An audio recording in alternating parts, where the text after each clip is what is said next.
Hello, Miss Redmond's class. So this is a review on factoring. So when factoring anything, the first two questions you need to ask are, is there a number that divides into every term? So if yes, factor it out.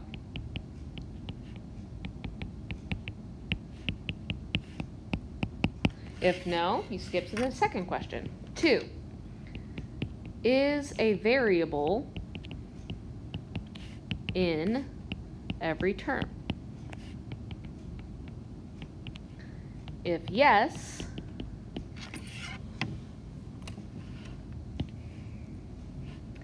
factor it out.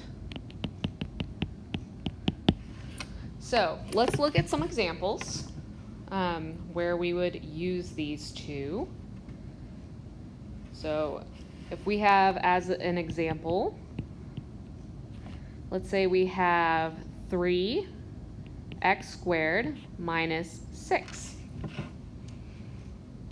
Then that first question, is there a number that divides into every term? The answer is yes, 3 does. So we're going to pull that out and we're going to divide.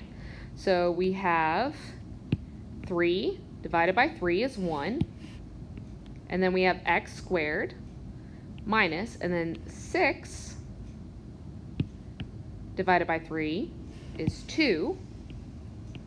And that closes out. And so that might clean up into 3 times x squared minus 2.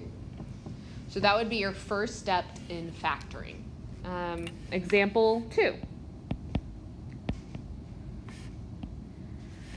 Let's say we have something like v cubed minus 4v squared plus 20v.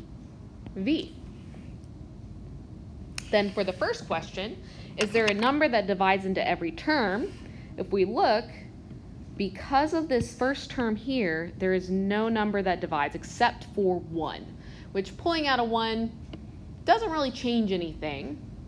You might be tempted to say 4 because of these two, but the answer is no to that first question because of our first term. You cannot divide a number from every term.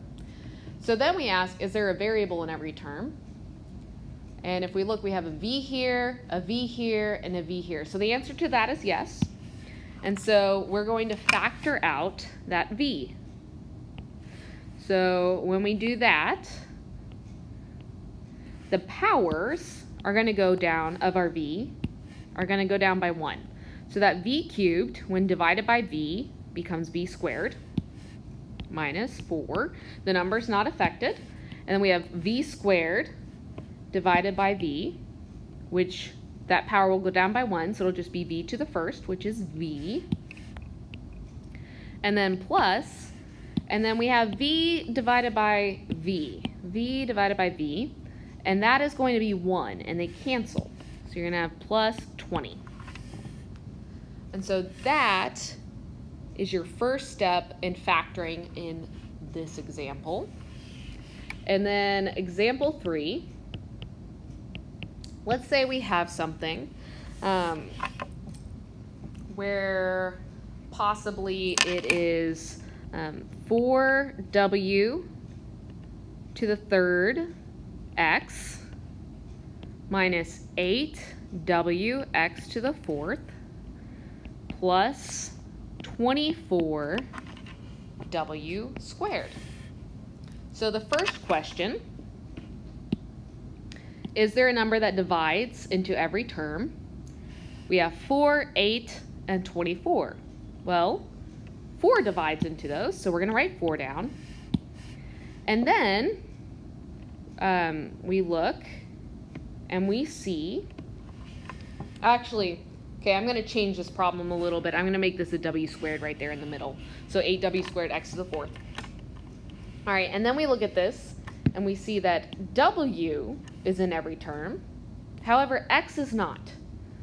there's no x in this last term. So we can pull out w. And so we can pull out w, but we can pull out w squared because every term has at least w squared. So you'd put your smallest power of the variable that appears that in every term. So we have 4w squared we're taking out. So now when we divide, we're going to divide the coefficients by 4, and we're going to subtract 2 from our w power. So we have 4 divided by 4 is 1, and then we have w cubed over w squared, so that's 3 minus 2. So that gives us just 1 w left. The x is not affected, minus 8 divided by 4 is 2. And then the w squared and w squared, those cancel because w squared divided by w squared is 1. And then the x to the fourth is not affected. And then plus 24 divided by 4 is 6. And then the w squared and w squared cancels. All right, so that would be an example of using these first two questions. So this you start every single problem with. If the answer is no twice, that's fine, but you always want to start with this type of factoring. Now, I'm going to carry this over here, and we're going to move, oops, that forward. Okay. Here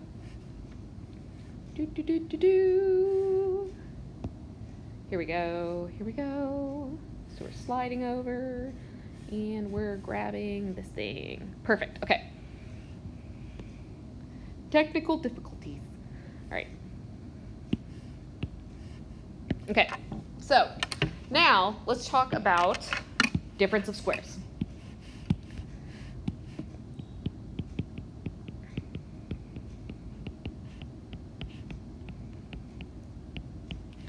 So these will look like something x squared minus something. And remember that x could be anything. And the way it'll split is something x plus something, and then something x minus something. So for example, and these pieces right here are going to be the square roots of this and that. So for example, if we have 9w squared minus 49, this would split into the square root of 9 as 3w, plus the square root of 49 is 7, and then times 3w, and now minus that 7. So that's how we do difference of squares. One thing with the difference of squares, these have to be perfect for square roots. If you cannot take a perfect square root, it is not a difference of squares, and you don't have to do that. So let's look at a more involved example. So let's say we have something like, let's see here.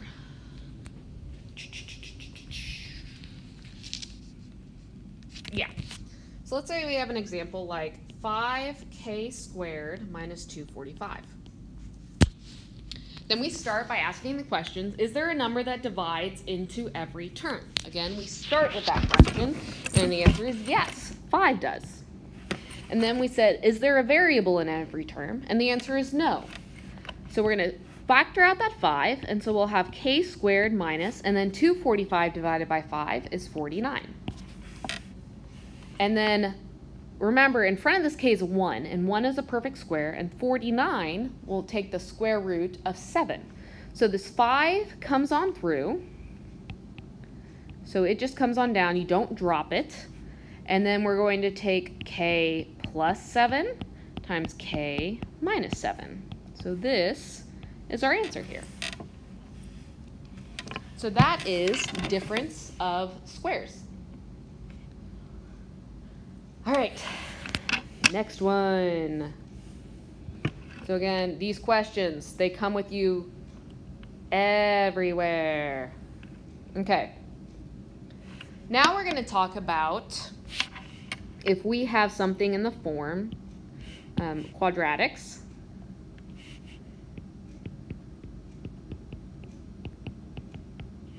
So this will look like x squared plus or minus something x plus or minus something.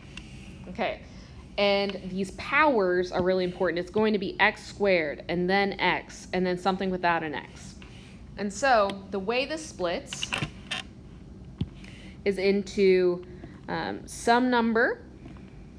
So let's look at a couple different ways this could shake out. So let's say we have either x squared plus the something x plus something, which is similar to x squared plus something x, minus something x plus something. Then, because of this plus right here, then these are going to be equal to, this will be a times b, and this will be a times b, and this will be a plus b, and this will be a plus b. And the way that this factors is you're going to have x plus a times x plus b, or because of this minus here, you're going to have x minus a, x minus b. So as long as you have a plus with that last number, you're going to have the same sign, so either plus and plus, or minus and minus, and so plus and plus and minus and minus. This sign determines if it's plus and plus or minus and minus. So same sign, and this determines which sign. And then these determine the numbers. So let's look at a couple examples. So if we have, for example, let's do yellow. So let's say we have w squared plus 7w plus 12. Then 12 is going to be equal to 3 times 4, and 7 is 3 plus 4. And so this will factor into w plus 3 times w plus 4. But if we had w squared minus 7w plus 12, then again, that 12 is 3 times 4, and that 7 is 3 plus 4. But because of this minus right here, it's going to factor into w minus 3 times w minus 4. Okay. Now, let's see what happens when we have, instead of a plus with that last term, if we have a minus. So let's say we have x squared plus something x minus a number, or x squared minus something x minus a number. Then this last thing is still going to be the a times b. It's going to be the product, whatever that is. But now, because of this minus sign at the end, that's going to determine that this middle thing is now going to be, let's just say a minus b. A minus b. Okay. And these will factor into x plus a times x minus b. And this one will factor into x minus a and x plus b, where a is the bigger number.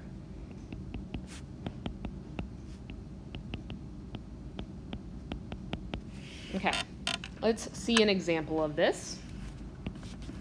So let's say we have b squared plus 4b minus 45. Then 45 is 9 times 5, and 4 is 9 minus 5.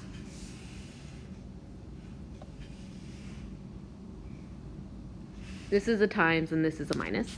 So this will factor into b plus 9 times b minus 5.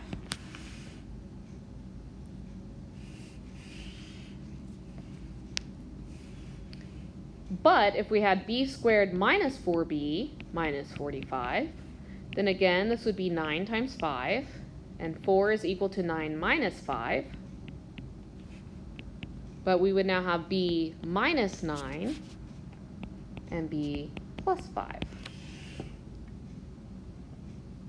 So that is how you would do the quadrilaterals. Okay, so this is just a quick little overview. Again, all of your problems, no matter what, you start with these two questions. Is there a number you can divide out? Is there a variable you can divide out? And once you get to that point, then you have to determine, am I done? Is there anything that I can do? And if you can do a difference of squares, then you keep going, kind of like in example 4. And if you can do a quadratic, then you do that. So let's see an example where you have to answer yes to one of these two questions, and you have a quadratic to do. So I'm gonna move this on up. Okay, so let's do one more example. I know this is kind of crowded, but I want you to see it. So let's say we have 3v cubed minus 3v squared minus 216b.